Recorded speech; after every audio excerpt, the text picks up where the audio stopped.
안녕하십니까. 서초구 크리에이터 2기 활기나무입니다. 여러분, 사만삼이라는 말 아시죠? 북풍이 부는 사흘은 춥고 서풍이 부는 나흘은 미세먼지가 찾아온다.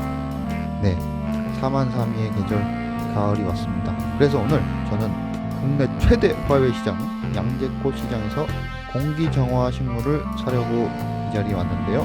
자, 그럼 한번 들어가 볼까요?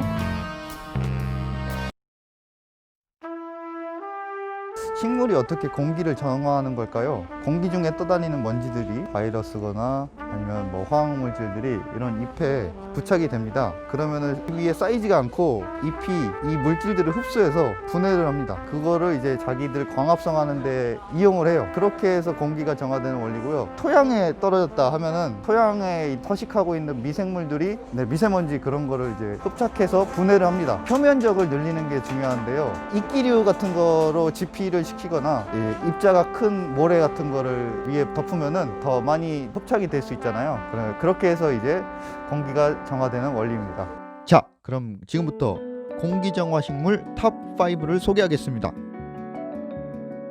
네, 5번째 식물은 로즈마리입니다. 여기 보시면은 다른 공기정화 식물과는 다르게 좀 규모가 작죠.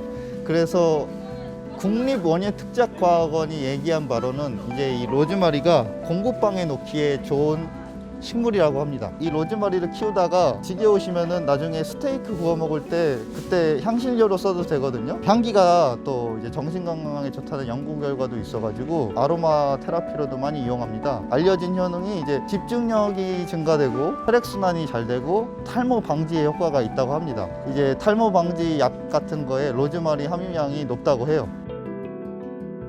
네, 4번째 식물 산세베리아입니다. 침실에 놓기 좋은 공기정화 식물로 선정되었는데요. 이 식물은 식물 키우기 귀찮으신 분들한테 추천드립니다. 왜냐면 이 산세베리아가 생명력이 매우 강해요. 서아프리카 열대 사바나 기후 지역에서 왔는데요. 건조한 환경에서도 잘 견디고 또 비가 많이 온 우기에도 잘 견딥니다. 단점이 하나 있습니다. 추위를 잘 타는데요. 그렇기 때문에 봄, 여름에는 물을 많이 줘도 되지만 이제 가을, 겨울에는 물을 조금 줘야 된다는 점, 그 점은 좀 명심해야겠죠. 게으르신 분들한테 추천합니다. 3번째 식물, 인도 고무나무입니다. 현관에서 놓기 좋은 공기정화 식물인데요. 빅토리아 시대부터 영국에서 인기가 많았어요. 그래서 지금 현재 영국 사람들한테 실내 식물 1위입니다. 가지를 자르잖아요. 가지를 자르면은 진액이 나오는데 자연 건조시켜서 굳히면 그게 이제 생 고무가 되는 거죠. 근데 조심해야 될 게 그 고무에는 독성이 있어가지고 이 고무나무를 가지치기 할 때는 꼭 비닐 장갑을 껴주시는 게 좋습니다. 삽목도 되게 용이한데요.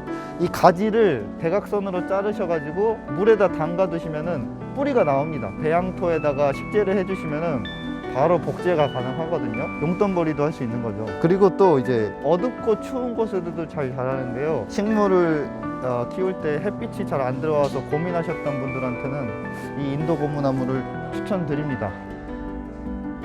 네, 2번째 식물 스파티필럼입니다. 화학물질을 흡착하는데 매우 우수하다는 연구 결과가 있는데요. 화장실에 위치하면 좋은 공기정화 식물로도 선정되었습니다. 이게 스파티필럼인데요. 이게 물을 안 주게 되면은 이 이파리가 메가리가 없이 소물적대거든요. 굉장히 키우기가 쉽습니다. 물을 주는 신호를 자기가 온몸을 이용해서 표현을 하니까 쭈글쭈글해질 때 물을 주시면 돼요. 특히나 이제 신축 아파트나 가구를 새로 샀을 때 새집 증후군을 방지하기 위해서도 많이 스파티필럼을 이용합니다. 그런데 이제 주의하셔야 될 게 천남성과 식물이기 때문에 독성이 있어서 반려동물이나 주변에 아기가 있으면은 피하셔야 될 것 같습니다. 첫 번째 공기정화 식물은 아레카야자입니다. 나사에서 선정한 최우수 공기정화 식물로 이 아레카야자를 꼽았는데요. 다른 여타 식물과는 다르게 이 아레카야자는 가습 효과가 매우 우수합니다. 예컨대 1.8m의 아레카야자는 하루에 1리터의 물을 증발한다고 합니다. 또한 이 아레카야자는 다른 야자나무와는 다르게 독성이 없어가지고 애완동물을 키우시는 분들 또 아기가 있으신 분들에게는 이런 아레카야자가 좋을 것 같습니다. 아까 이거 벵갈 고무나무 구매하실 때 뭐 이것저것 많이 여쭤보시던데 뭐 만족하셨나요? 이게 제 방에 둘 건데 제 방에 제가 한 일주일에 한 번밖에 안 가가지고 관리하기 쉬운 품종에 대해서 좀 물어봤어요. 근데 벵갈 고무나무는 일주일에 한 번만 주면 괜찮다고, 물을 주면 괜찮다고 해가지고 벵갈 고무나무로 골랐습니다. 아, 제가 그 회기나무님 설명을 들으면서 궁금했던 게 있는데 네. 나사에서 이거를 왜 조사를 한 건지 좀 궁금합니다. 아, 일반인들이 생각했을 때는 나사가 그냥 우주에 관해서 이런 좀 일을 하는 단체라고 해야 될까? 기관인 걸로 알고 있는데 네. 나사에 식물학자가 상당히 많습니다. 그 이유는 먼저 이제 그 공기 정화 능력에 대한 테스트를 한 이유는 이제 우주에 가려면 이제 우주선 안에서 계속 살아야 되잖아요. 그렇다 보니까 환기가 안 되죠. 문 열면 바로 뭐 빨려 들어가잖아요. 우주 속으로. 그렇기 때문에 이제 공기를 정화시키기 위해서 연구를 많이 했어요. 그 중에서 이제 식물을 이용한 것도 다른 행성에 갈 때 가장 먼저 테스트하는 게 식물이 살 수 있는지를 테스트하는 겁니다. 식물이 살 수가 있다면 이제 인간도 살 수 있기 때문이죠. 아, 영화 마션을 좀 생각하고 네, 그렇게 보시면 될 것 아, 같습니다. 네. 뭐 감자만 있어도 살잖아요. 네.